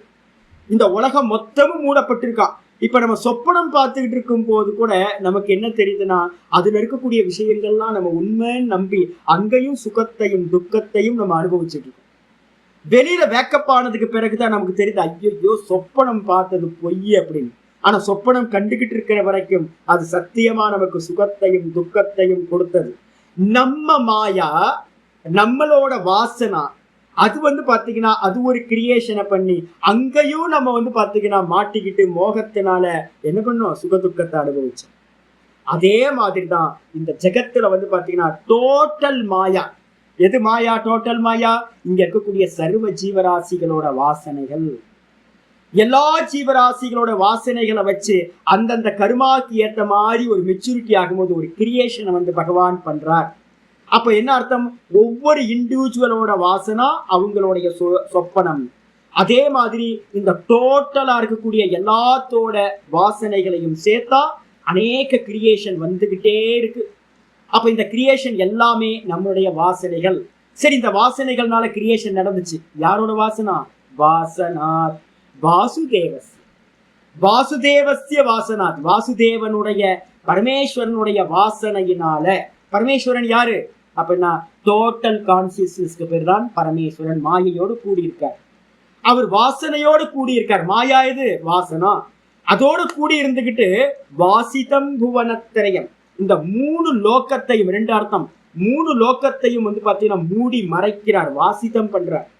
2வது பாத்தீங்கன்னா ஒரே ஆளுதான் அநேக கேரக்டரா வாசமும் பண்றார், நிவாசம். அவர் தான் இந்த 3 லோகத்திலையும். நீங்க எல்லாரும், நான் எல்லாரும், இந்த உலகத்தில் இருக்கிற எல்லாம் பகவான் தாங்க. பகவானுக்கு அந்நியமா ஒண்ணும் இல்லை. தூக்கத்துக்குள்ளார, சொப்பனத்துக்குள்ளார எல்லா கேரக்டரும் யாரு? ஒரே ஆள் நான் தான். எல்லா கேரக்டராவும் நான் தான் மாறினேன். அதே மாதிரி தான் பாத்தீங்கன்னா இந்த மொத்த லோகமும் வெறும் ஈஸ்வர சுரூபம். ஆனா பாத்தீங்கன்னா அந்த ஈஸ்வர சுரூபம்னு தெரியாம நம்ம அறிவு பாத்தீங்கன்னா மறைக்கப்பட்டிருக்கு. வாசனாத் வாசுதேவஸ்ய, பகவானோட வாசனையினால மறைக்கப்பட்டதா இருக்கு அப்படின்னு பாத்தீங்கன்னா இந்த காரிக்கா ரொம்ப அற்புதமான காரிக்கா சொல்லுது. என்னன்னு கேட்டீங்கன்னா, கல்பயதி ஆத்மனா ஆத்மான. இந்த ஆத்மா பாத்தீங்கன்னா தன்னையே தான் கல்பனை பண்ணி கொள்கிறது, சொப்பன மாதிரி. தேவஸ்வமாய ஆத்மா தேவக. யாரு கல்பனா பண்றா? ஆத்மா தேவன். இந்த ஆத்மான்ற தேவன் என்ன பண்றார்? எப்படி கல்பனை பண்றார்? ஸ்வமாயா, தன்னுடைய மாயையினால இது எல்லாத்தையும் கல்பனா பண்றார். சாயேவ புத்தியத்தே பேதான். அதுக்கப்புறம் அவரே பாத்தீங்கன்னா ஒரு ஆச்சாரியராகவும் வரார். அவரே பாத்தீங்கன்னா ஐயோ நான் மாட்டிக்கிட்டேன்னு ஜீவனா இருந்து தவிக்கிறார். மெதுவா பாத்தீங்கன்னா பொய்யான ஆச்சாரியார், பொய்யான சிஷ்யன், பொய்யான சம்சாரம், இதை உணர்த்துறதுக்காக ஒரு பொய்யான சாஸ்திரம், இது எல்லாம் சொப்பனத்துக்குள்ளார சம்பவிக்கிற மாதிரி அந்த பிரம்மமே தன்னை பாத்தீங்கன்னா தான் பிரம்மம் என்று அறிகிறது. நான் சம்சாரியா இருந்தேன்னு நினைச்சுக்கிட்டு இருந்த அந்த பிரம்மமே ஒரு காலத்துல பாத்தீங்கன்னா தன்னை பிரம்மமாகவும் அறிந்து கொண்டு இந்த சம்சாரத்திலிருந்து விடுபட்ட மாதிரி ஆகிறது. அதுவே தான். அப்போ அதுவே சம்சாரியாவும் ஆச்சு, அதுவே பாத்தீங்கன்னா முக்தனாவும் ஆயிற்று அப்படின்னு பாத்தீங்கன்னா அந்த காரிக்கா 2:12 முக்கியமான காரிக்கா சொல்லுது. இது எப்ப சுவாமி போகும்? இந்த மாயா எப்ப சுவாமி போகும் அப்படின்னு கேட்டீங்கன்னா, மாயான்னு ஒண்ணு இல்லவே இல்லைங்க. மாயான்னு ஒண்ணு சாஸ்திரம் சொல்லுது. மாயான்னு ஒண்ணு இல்லவே இல்லை. உபதேசாத் அயம் வாதக ஞாத்தே துவைத்தம் ந வித்யதே. ஞாத்தே துவைத்தம் ந வித்யதே. வேக்கப் ஆகுறீங்க. வேக்கப் ஆனதுக்கு பிறகு பாத்தீங்கன்னா சொப்பனத்துல இருந்தது எதுவுமே இல்லைல்ல. சொப்பனத்துல கண்ட மேட்டரும் டைமும் ஸ்பேஸும், அங்க இருக்கிற ஜீவராசிகளும், அங்க இருந்த சுகமும், அங்க இருந்த துக்கமும், எந்த விஷயமும் ஒரு க்ஷணம் வேக்கப் ஆனதுக்கு அப்புறம் மொத்தமும் இல்லாம போகும். அதே மாதிரி பாத்தீங்கன்னா நான் பிரம்மமா இருக்கேன்னு ஒரு க்ஷணம் உங்களுக்கு அனுபூதி உண்டாச்சு அப்படின்னா என்டையர் இந்த மொத்த சொப்பனமும், ஜாகிரதத்துல இருக்கிற இந்த மொத்த சொப்பனம், இது எல்லாம் சொப்பனம், ஈஸ்வரனோட சொப்பனம். இது எல்லாம் பாத்தீங்கன்னா நான் பிரம்மம்னு அறிகிற அந்த க்ஷணத்துல பாத்தீங்கன்னா போயிடும். இதெல்லாம் மாயா மயமா போயிடும். சத்தியத்தை எல்லாம் இழந்து. ஞாத்தே துவைத்தம் ந வித்யதே உபதேசாத் அயம் வாதக. அப்ப மாயா மாயான்னு நீங்க சொல்றீங்க சுவாமி, பகவானே இங்க சொல்றாரே மாயான்னு அப்படின்னு கேட்டீங்கன்னா, ஒரு குழந்தை பாத்தீங்க அப்படின்னா மாட்டிக்கிட்டு இருக்கு, சொப்பனத்தை சத்தியம் நினைச்சுக்கிட்டு இருக்கு நம்ம எல்லாம். அப்போ எடுத்தோன்னு பாத்தீங்க அப்படின்னா இதெல்லாம் ஒண்ணு இல்லை, இருக்கிறது ஒரே தத்துவம் தான் சொன்னா புரிய மாட்டேங்குது. நமக்கு புத்தி பாத்தீங்கன்னா ரொம்ப கீழா இருக்கு. அதனால பாத்தீங்கன்னா சாஸ்திரம் என்ன பண்ணுதுன்னா, உபதேசாத் அயம் வாத. முக்கியமானது எடுக்கணும். உபதேசத்துக்காக மட்டும்தான் மாயையை நம்ம கணக்குல கொண்டுட்டு வரோம். ஏன் சுவாமி இவ்வளவு அழுத்தி இதை சொல்றீங்க அப்படின்னு கேட்டீங்கன்னா, நிறைய பேர் என்கிட்ட அப்பப்போ ஃபோன் பண்ணுவாங்க. தமிழ்நாட்டில் இருக்க நிறைய பேர் அப்பப்போ ஃபோன் பண்ணி ஏதாவது சந்தேகம் கேட்பாங்க. நல்ல டீச்சர்ஸ்லாம் இருக்காங்க, நல்ல வேதாந்தம் படித்த டீச்சர்ஸ்லாம் நிறைய பேர் இருக்காங்க. போன வாரத்துல இருந்து ஒரு டீச்சர் எனக்கு ஃபோன் பண்ணி கேட்டுட்டு இருக்காரு, சுவாமி இந்த மாயா சில இடத்துல இருக்குன்னு சொல்லுது, சில இடத்துல இல்லைன்னு சொல்லுதே சுவாமி, இது என்ன புரியலையே சுவாமின்னு. அப்ப என்ன அர்த்தம்னு கேட்டீங்கன்னா, இந்த மாயா தத்துவத்தை நிறைய பேரால புரிஞ்சிக்கவே முடியாத விஷயமா இருக்கு. அப்ப வாஸ்தவத்துல மாயா இருக்கா இல்லையா சுவாமி அப்படின்னு கேட்டீங்கன்னா, வாஸ்தவத்துல மாயா இல்லை. யாமா சா மாயா, மாயா என்று ஒன்று இல்லவே இல்லை. தங்கம் தங்கமாதான் இருக்கு. அப்ப தங்கம் பாத்தீங்கன்னா மூக்குத்தியா, கம்மலா, ஒட்டியானமா, பிரேஸ்லெட்டா தெரியுதே சுவாமி, தங்கம் தங்கமா தெரியலையே சுவாமி அப்படின்னு ஒரு விஷயம் வரும்போது, மண்ணு மண்ணா தெரியாம மண்ணு பானையா சட்டியா தெரியுதே சுவாமி அப்படின்னு வேற ஒரு நாமரூபமா எனக்கு கண்ணுல தெரியுது, மண்ணு தெரிய மாட்டேங்குதுன்னு நீங்க சொன்னீங்கன்னா அப்ப ஏதோ மண்ணை மறைச்சிருக்கு, தங்கத்தை மறைச்சுக்கிட்டு ஆபரணத்தை காட்டுது. அப்ப ஏதோ ஒரு தத்துவத்தை சொல்ல வேண்டியிருக்கு, அதுக்கு பேர் தான் மாயா. அதே மாதிரி இருக்கிற தத்துவம் ஒரே தத்துவம், வெறும் பிரம்மஸ்வரூபம் மட்டும்தான் இருக்கு, ஈஸ்வரன் மட்டும்தான் இருக்கார். அந்த ஈஸ்வரன் கண்ணுக்கு தெரிய மாட்டேன் சுவாமி, வெறும் நான் தெரிய மாட்டேங்குது. நானுக்கு மேல பரமஹம்சானந்தா அது இதுன்னு லொட்டு லொசுக்கு ஏகப்பட்டது கல்பனா பண்ணியிருக்கு அந்த மொத்த பிரபஞ்சத்தையும். இந்த நாமரூபங்கள்லாம் தெரியுது, நான் தெரியலையா சுவாமி. அப்பதான் வந்து பாத்தீங்கன்னா, ஓ தெரியலையா உனக்கு, அப்ப வந்து பாத்தீங்கன்னா ஏதோ ஒரு மேஜிக் நடந்திருக்கு, அதுக்கு பேர் தான் மாயா அப்படின்னு. எதுக்காக சொல்றோம் அப்படின்னா, பேக்கப் பண்றதுக்கு முன்னாடி உபதேசத்துக்காக, விவகார லாகவம் பண்றதுக்காக, விவகாரத்தை ஈஸியாக்கி அவன் அடுத்த லெவலுக்கு கொண்டு போறதுக்காக மாயாவை சாஸ்திரங்கள் கல்பிக்கின்றன.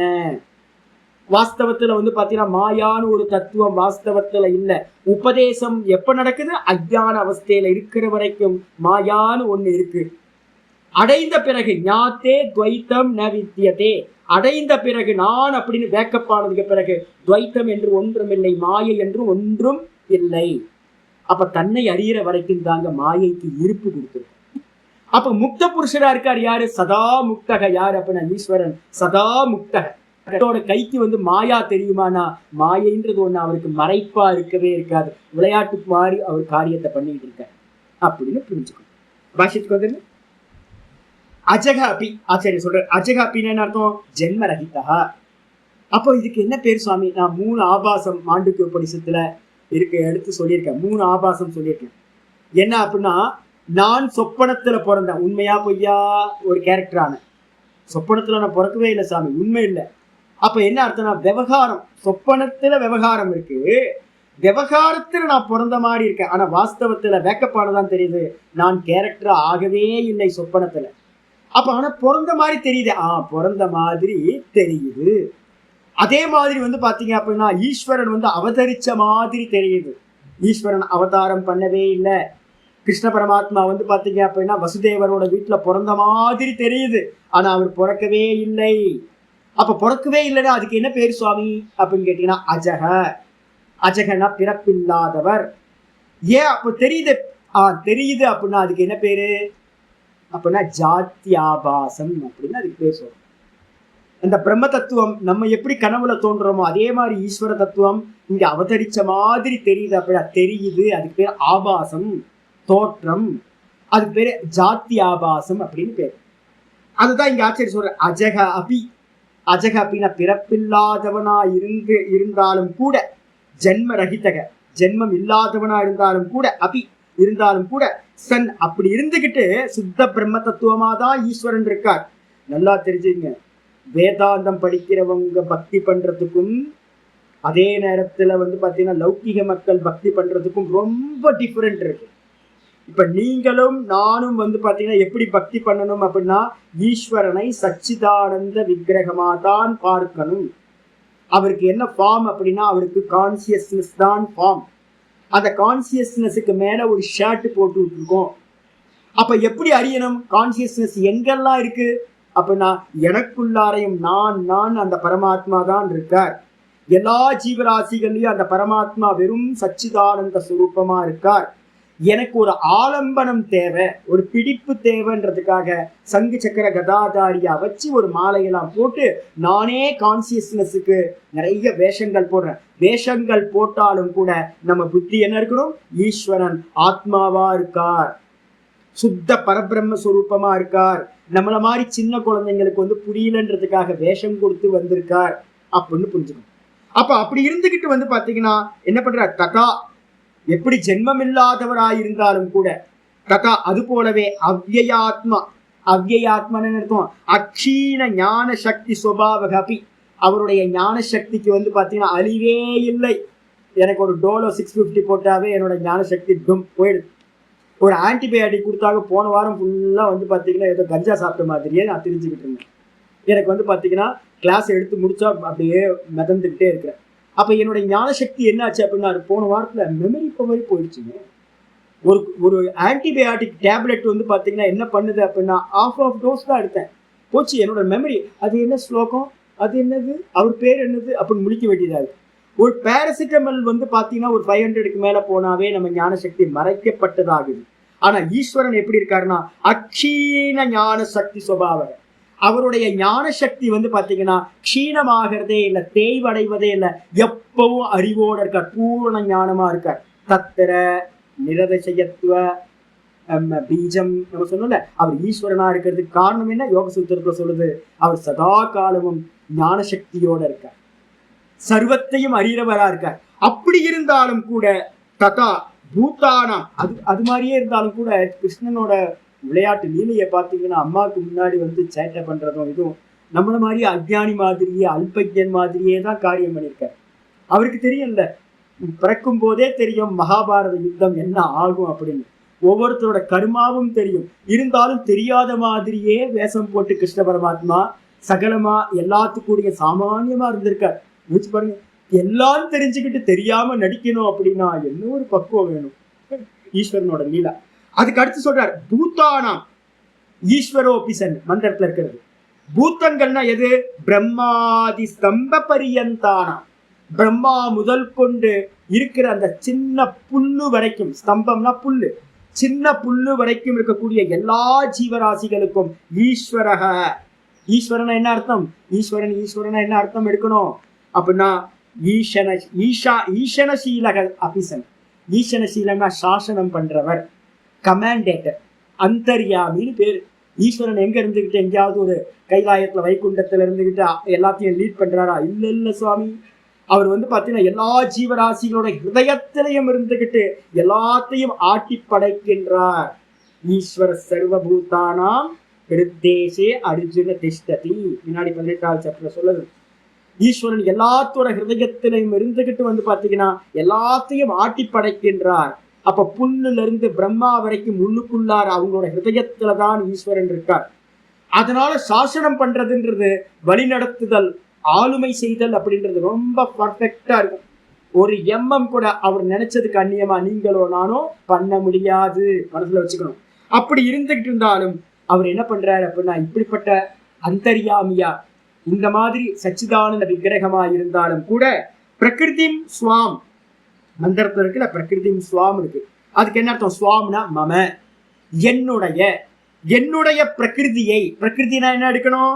வைஷ்ணவீம் மாயாம், அதான் தெய்வீ மாயா அப்படின்னு 7ல பாத்தீங்கன்னா 7:14 சொல்லுது. தெய்வீ மாயான்னு என்ன அர்த்தம்?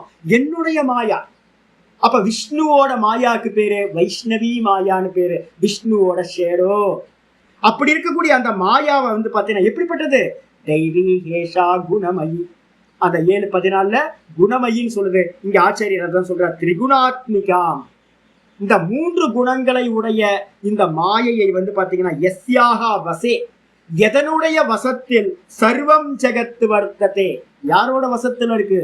நீங்களோ நானும், இந்த மொத்த உலகமும் மொத்த கிரியேஷனும் அந்த மாயையோட வசத்துக்குள்ளார இருக்கு. அம்பாலை எதுக்காக பிரார்த்தனை பண்றோம் தெரியுங்களா? நான் வாரத்துக்கு ஒரு வாட்டி போயிட்டு துர்க்கை அம்மனை போயிட்டு நமஸ்காரம் பண்ணிக்கிறேன், அம்மா விட்டு. ஏன்னா உன்கிட்ட இருந்து உன்னோட வசத்துல இருக்கு. என்ன படிச்சாலும் பாத்தீங்கன்னா மிஸ் ஆகி போயிடும். இந்த மாயா பாத்தீங்கன்னா என்ன வேதாந்தம் படிச்சாலும் நான் தேகம் இல்லைன்னு சொல்லிக்கிட்டே இருக்கும் போதே பாத்தீங்கன்னா நான் தேகம் அப்படின்ற ஒரு நினைவை பாத்தீங்கன்னா போட்டுறேன். அப்ப அம்பால பாத்தீங்கன்னா நம்ம என்ன பண்ணணும்? அம்பால போயிட்டு எதையும் கேட்டுறாதீங்க, கேட்டதெல்லாம் கொடுப்பா. ஆனா கேட்டதெல்லாம் என்னது? மாயைக்கு உட்பட்டது. நான் துர்க்கை அம்மன் கோயில் போனேன் அப்படின்னா அங்க சங்கல்பம் பண்றதான் பார்ப்பேன். சங்கல்பம் பாத்தீங்கன்னா ஒவ்வொருத்துக்கும் சங்கல்பம் என்னது? அந்த பிரீஸ்டுங்களுக்கு எல்லாம் தனம், தானியம், பகபுத்திர லாபம், சதசம்பத்சரம், தீர்க்கமா, இதுதான் அவங்க மெமரிஸ் பண்ணி வச்சிருக்காங்க. யார் வந்தாலும் இதை, சன்னியாசிகள் போனாலும் அதையே தான் சொல்றாங்க. அப்புறம் எங்க பிரீஸ்ட் ஒருத்தர் இருக்கார், ஐயோ தப்பா சொல்லிட்டோமே அப்படின்னு கடைசியில என்ன பண்ணுவாருன்னா ஞான வைராகிய சித்தியர்த்தம் சேர்த்துப்பாரு. ஐயோ அந்த பழக்க தோஷம் தன்னால வந்துருது. அதுக்கப்புறம் ஐயோ சன்னியாசி ஆச்சு, சுவாமி ஆச்சு, ஈஸ்வர அர்ப்பணம் சொல்லணுமே அப்படின்னு வரமாட்டேங்குது அவங்களுக்கு.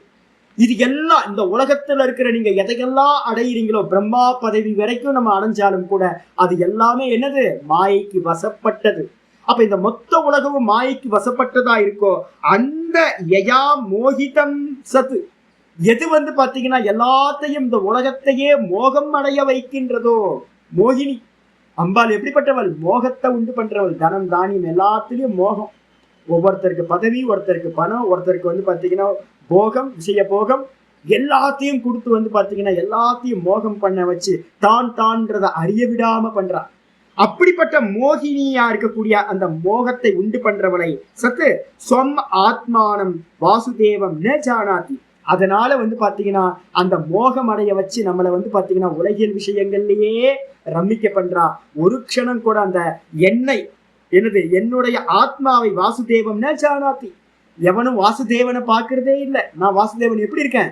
நான் எல்லா ஜீவராசியுமே இருக்கேன், உள்ளேயே இருக்கேன்.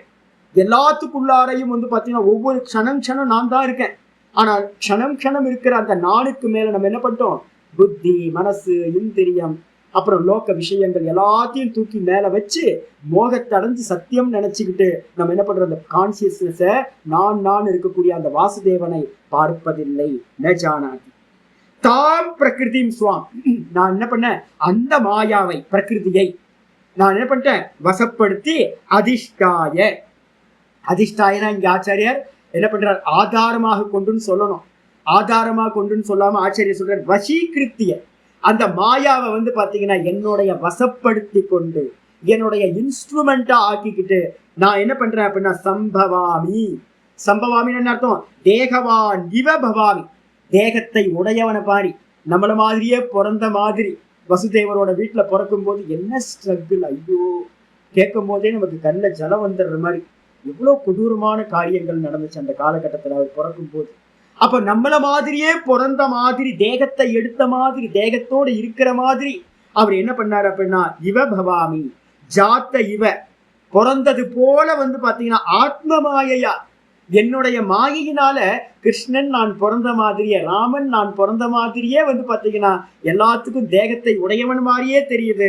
என்ன ஆத்மனோ மாயையா ந பரமார்த்தத்தோ. வாஸ்தவத்துல தன்னுடைய மாயையினாலதான் அப்படி தெரிகிறார் ஒழிய பரமார்த்தம்னா வாஸ்தவத்துல வந்து பாத்தீங்கன்னா நம்ம பிறக்கிற மாதிரி அவர் பிறக்கல. லோக்கவத்து லோக்கவத்து ந பரமார்த்தத்தோ லோக்கவத்து. வாஸ்தவத்துல இந்த உலகம் மாதிரி உண்மையிலேயே பிறக்கல. நீங்களோ நானோ வாஸ்தவத்துல பிறந்திருக்கோம், அஜ்ஞானத்துல மாட்டிக்கிட்டு இருக்கோம், தேகத்தோட இருக்கிறோம்.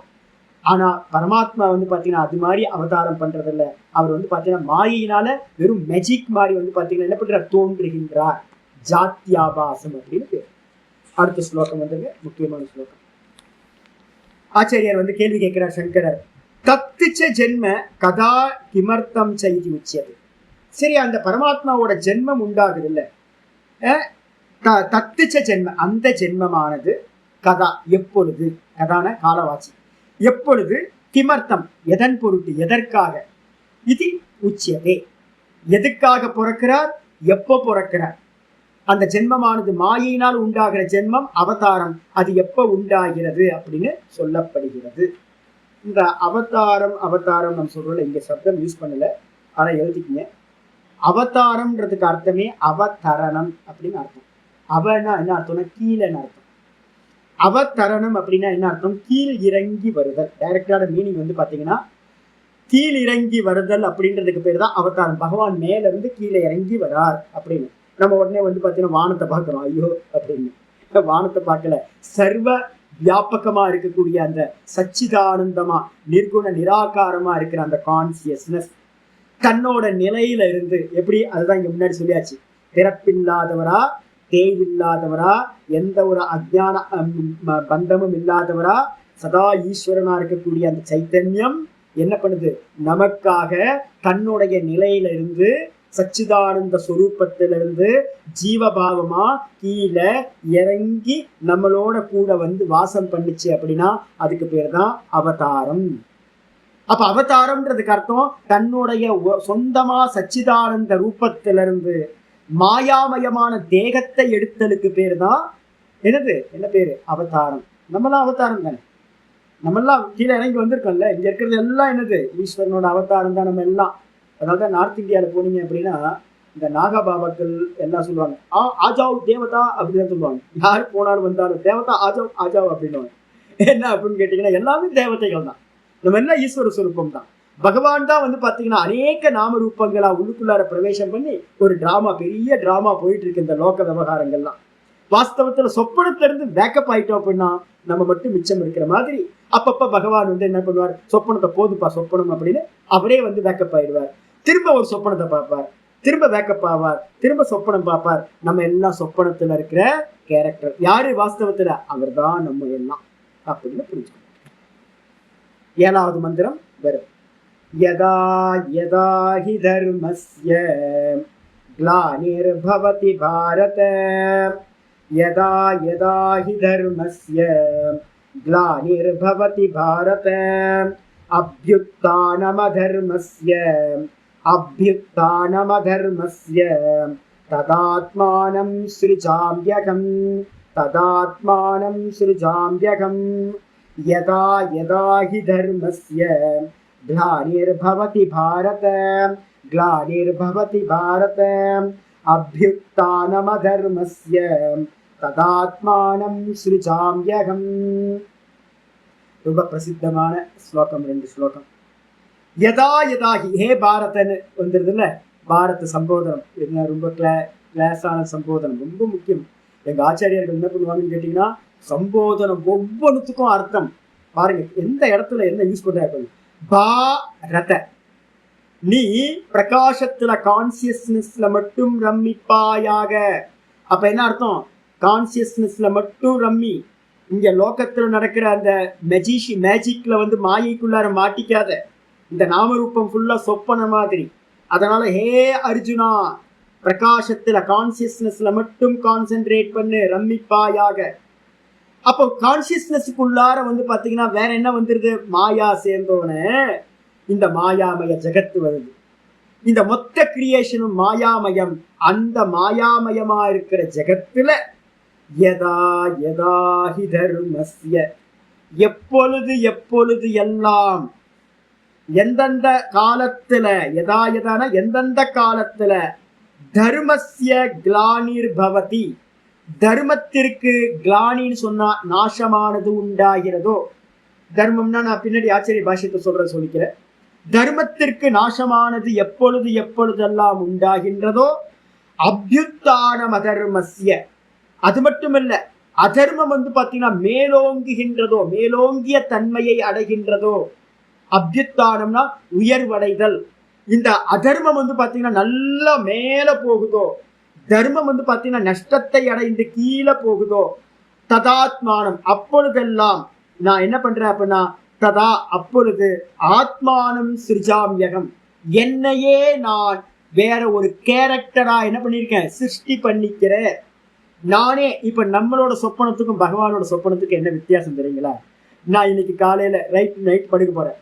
நான் இன்னைக்கு வந்து பாத்தீங்கன்னா ஹரித்வார் போய் கங்கால ஸ்நானம் பண்ற மாதிரி சொப்பனம் பார்க்க போறேன்னு நம்ம தீர்மானம் பண்ணிட்டு உள்ள போறோம்னு வச்சுக்கோங்க. பிறக்க முடியுமா? அந்த மாதிரி சொப்பனம் பார்க்க முடியுமா?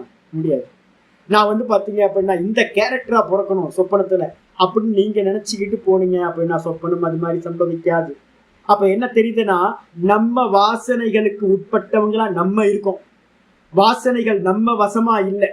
கர்மத்துக்கு ஏத்த மாதிரி, மானச கர்மத்துக்கு புண்ணிய பாப்பத்துக்கு ஏத்த மாதிரி பேய் கனவும் வருது, நல்ல தேவதா கனவும் வருது. என்னோட குருநாதரையோடய நான் வந்து பாத்தீங்கன்னா உட்கார்ந்து சம்வாதம் பண்ற மாதிரி சொப்பனம் வருது. அதே நேரத்துல வந்து பாத்தீங்கன்னா நாய் கடிக்கிற மாதிரியும் சொப்பனம் வருது.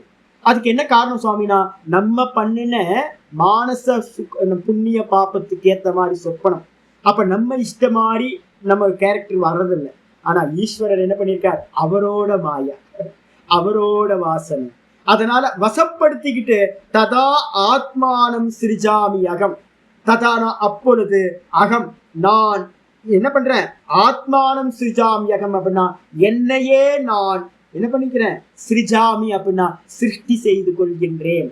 நானே வந்து பாத்தீங்கன்னா எந்த கேரக்டர் எடுக்கணும் அப்படின்னு நானே டிசைட் பண்ணி நானே ஒரு கேரக்டரா இந்த சொப்பனத்துக்குள்ளார நானே வருகின்றேன் அப்படின்னு ஆயிடுச்சு. பாஷ்யத்துக்கு வந்து யதா யதாகி தர்மஸ்ய கிளானிகி, கிளானினா என்ன அர்த்தம்? ஹானி, நாசம்னு அர்த்தம். தர்மம்னா என்ன சுவாமி அப்படின்னு கேட்டீங்கன்னா ஆச்சாரியர் சொல்றாரு, வர்ணாசிரமாதி லக்ஷணஸ்ய பிராணினாம் அபியுதய நிஸ்ரேயச சாதனஸ்ய ஹானிஹி பவதி. ஹானின்னு இந்த இடத்துல போட்டுக்கணும். எப்பொழுதெல்லாம் வந்து பாத்தீங்கன்னா வர்ண ஆசிரமம், இப்ப என்ன இருக்கு? வர்ண தர்மம் மெதுவா குறைஞ்சு போயிட்டு இருக்கா. இருந்தாலும் கூட நீங்க வந்து பாத்தீங்கன்னா எல்லா இடத்துலயும் வர்ண தர்மங்கள் இருந்துகிட்டு தான் இருக்கு. பார்த்தோம் அப்படின்னா அமெரிக்காவில் போனீங்கன்னா கூட வந்து பாத்தீங்கன்னா சாத்விக குணம் உள்ளவன் சாத்விக கர்மத்தை தான் பண்றான், ரஜோகுணம் உள்ளவன் ரஜோகுண கர்மத்தை தான் பண்றான். உகாண்டால போனீங்கன்னா அதேதான், ஆர்டிக் அண்டார்டிகால போனாலும் அதான், பாரத தேசத்துல போனாலும் வந்தாலும் அதான். என்ன ஒண்ணு, பாரத தேசத்துல கரெக்டா விபாகம் பண்ணி வச்சிருக்கு. பிராமணன் சத்துவகுண பிரதானக பிராமணா, ரஜோகுண பிரதானக க்ஷத்திரியா, தமோகுண பிரதானக சூத்ரக, இப்படி வரிசையா வந்து பாத்தீங்கன்னா விபாகம் பண்ணி இங்க ஒரு லைஃப் ஸ்டைல் வச்சிருக்கு. ஆனா லைஃப் ஸ்டைல் இல்லாம வெளியில பாத்தீங்கன்னாலும் அவங்க அவங்க அவங்க அவங்க குணத்துக்கு ஏத்த மாதிரிதான் அந்த உலகத்துல இருக்கிற கருமங்கள்லாம் நடந்துகிட்டு. அப்போ குணத்தை வச்சுக்கிட்டு வந்து பாத்தீங்க அப்படின்னா வர்ண தர்மங்கள், அப்புறம் ஆசிரம தர்மங்கள். ஆசிரம தர்மம் நடந்துட்டு இருக்கா. நீங்க வந்து பாத்தீங்கன்னா ஓல்டேஜ் ஹோம்ன்றது எல்லா இடத்துலயும் இப்போ வந்துருச்சு. உலகம் ஃபுல்லா ஓல்டேஜ் ஹோம் இருக்கு. ஜப்பான்ல போனீங்கன்னாலும் ஓல்டேஜ் ஹோம் இருக்கு. அப்ப வானப்பிரஸ்த ஆசிரமத்துல என்ன இருக்கணுமோ, கிரகஸ்தாசிரம தர்மத்துல என்ன இருக்கணுமோ, இதெல்லாம் இன்னும் கொஞ்சம் கொஞ்சம் மிச்சம் இருக்கு. இன்னும் 100% க்ளோஸ் ஆகல.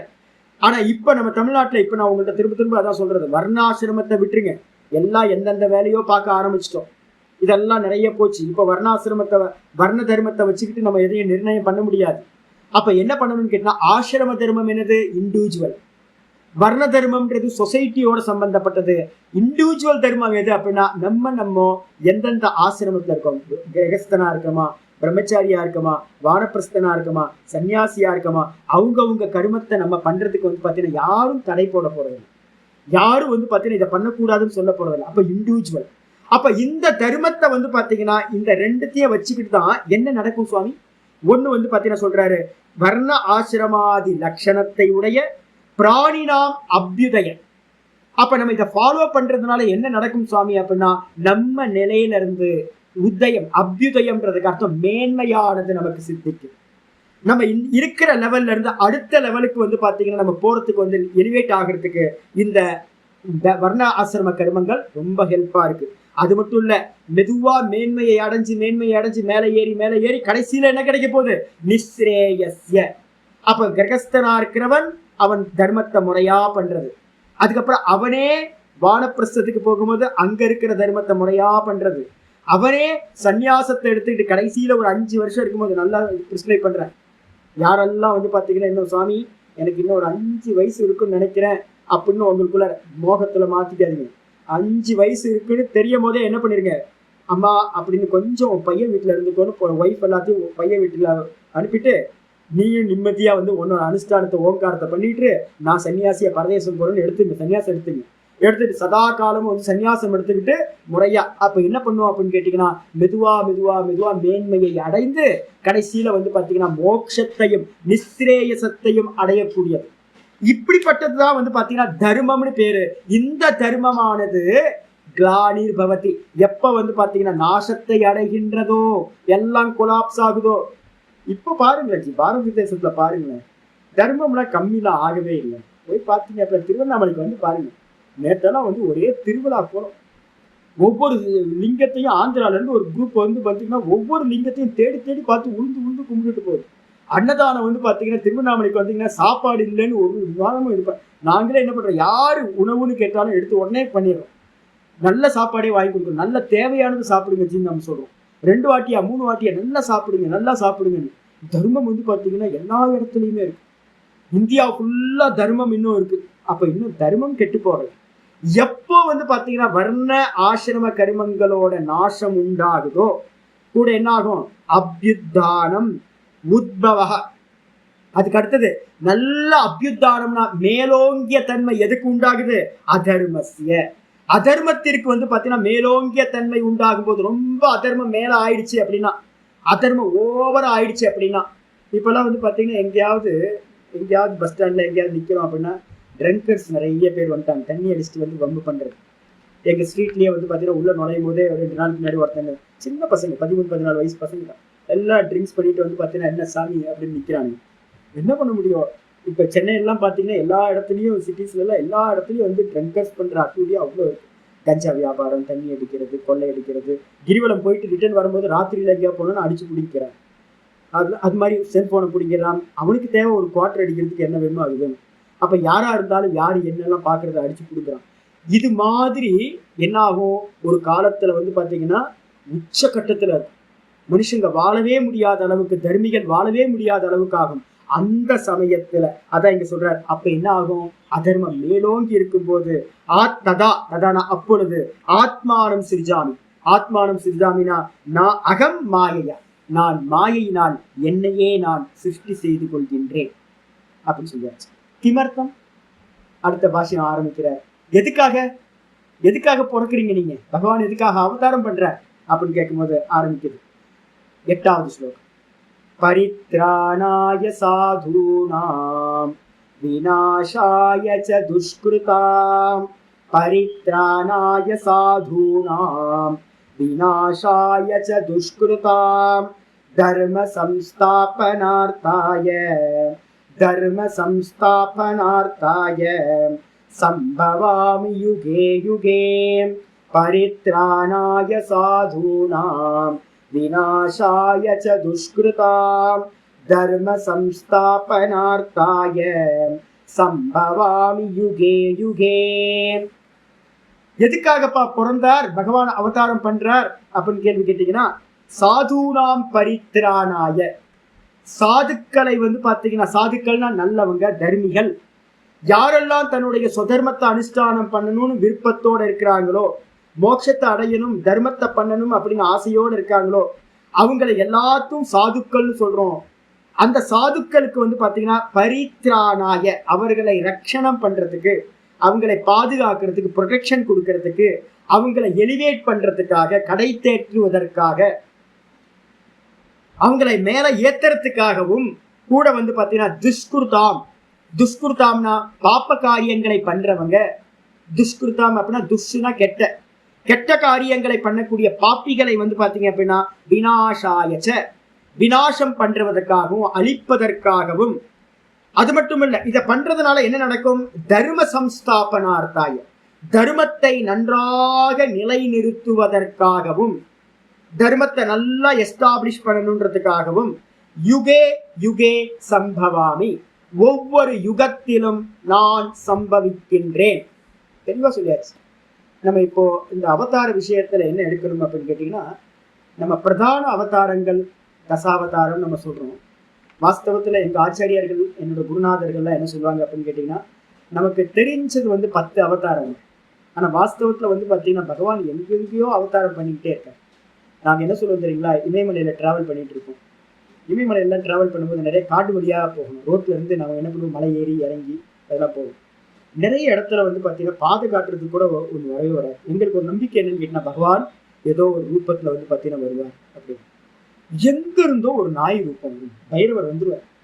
எனக்கு ரொம்ப ஆச்சரியமா இருக்கும். ஒவ்வொரு யாத்திரையிலையும், கஷ்டமான யாத்திரையிலாம் நீங்களும் நானும் என்ன சொல்லுவோம், நாய் அப்படின்னு நம்ம சொல்லுவோம். நாங்க என்ன சொல்லுவோம் அப்படின்னா, நாய் ரூபத்துல ஈஸ்வரன் வந்தா என்ன பேரு, பைரவர். கரெக்டா பாத்தீங்கன்னா பாதை சொல்றதுக்கு ஆளே இல்லாத ஒத்தையடி பாதை 4 இடத்துல போகும். எந்த பக்கம் போறதுன்னு கைடன்ஸே இருக்காது. அந்த சமயத்துல நம்ம கூட எங்க இருந்து வந்துச்சுன்னு தெரியாது, நம்ம போக வேண்டிய டெஸ்டினேஷன் வரைக்கும் கூட்டிட்டு போய் விட்டுட்டு வருவோம். நாய்கள் பாத்தீங்கன்னா எனக்கு நல்லா தெரியும், இமயமலையிலையோ நர்மதா பரிக்கிரமத்துல பண்ணும்போதும் நாய்கள் கையெடுத்து கும்பிடுறோம். அப்ப எந்தெந்த ரூபத்துல பாத்தீங்கன்னா, சின்ன குழந்தையா, சில இடத்துல எல்லாம் பாத்துருக்கேன், சின்ன பொண்ணா சின்ன பையனா வரும். சின்ன பொண்ணு அதான் நான் கேட்பேன், எங்க இருந்துமா வந்த நீ, ஒரு சின்ன பொண்ணு வழிகாட்டும், மகராட்சி இப்படி போ அப்படி போன்னு. காடு, நடு காட்டுக்குள்ளார மனுஷங்களே வாசம் பண்ணாத இடத்துல எப்படி வந்த. அப்ப என்ன பண்ணுவோம் அப்படின்னு கேட்டீங்கன்னா, நம்ம ஈஸ்வர சுரூபமா பார்ப்போம்.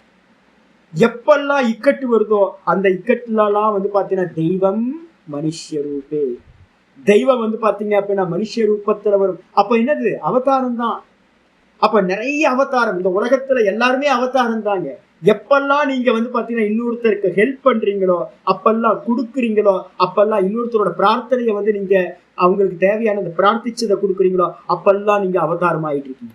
தர்மத்தை எப்பெல்லாம் சின்னதா நீங்க அதை பாலனம் பண்றீங்களோ, தர்மத்துக்காக நிக்கிறீங்களோ, அப்பெல்லாம் நீங்க அவதார மூர்த்தி ஆயிடுறீங்க அப்படின்னு எங்க ஆச்சாரியர்கள் சொல்லுவாங்க.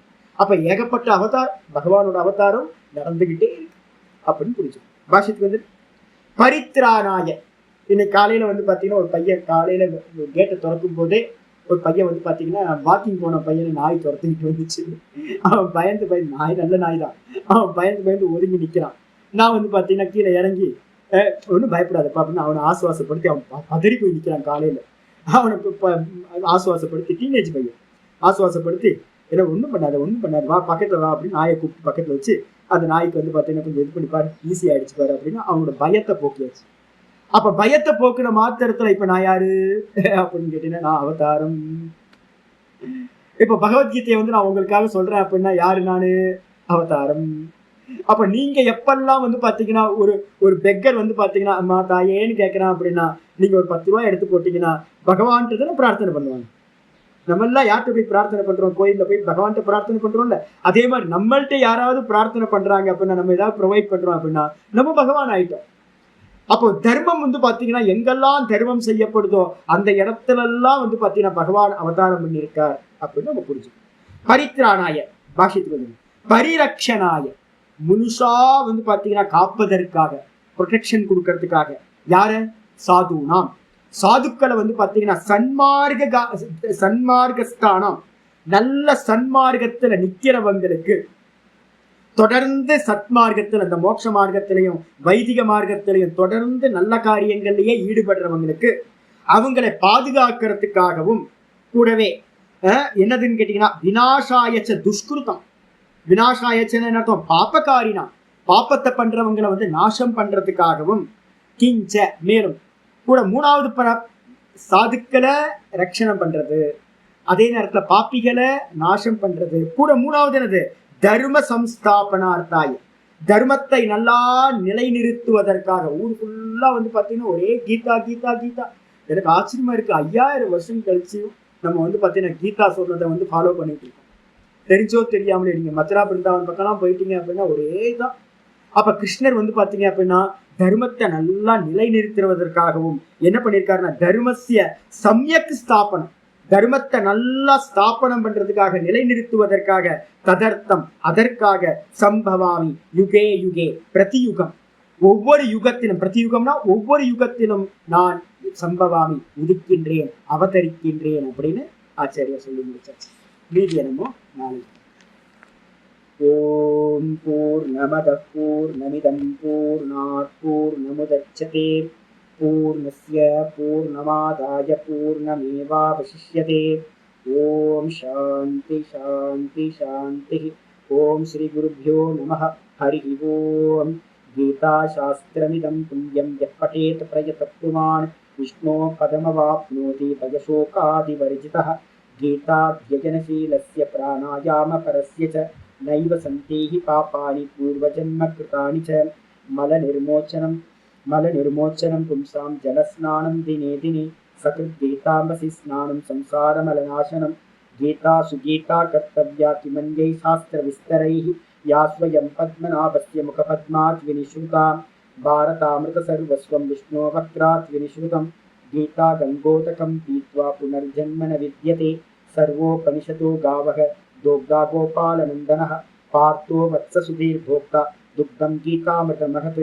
एकं शास्त्रं देवकी पुत्रगीतम् एको देवो देवकी पुत्र एव. एको मन्त्रस्तस्य नामानि यानि कर्माप्येकं तस्य देवस्य सेवा.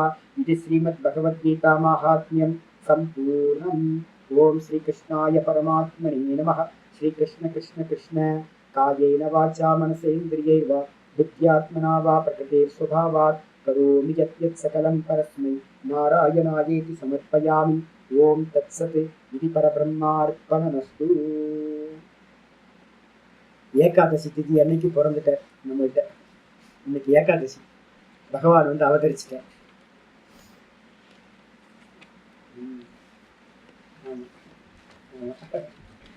நம்ம சொப்பனம் தான். நீங்க சொப்பனத்துல வந்து பாத்தீங்கன்னா கேரக்டரா வர்றது எப்படியோ அதே மாதிரி பகவானும் அவரோட சொப்பனத்துக்குள்ளார அப்பப்ப வந்துட்டு போறேன். ஹரி ஓம்.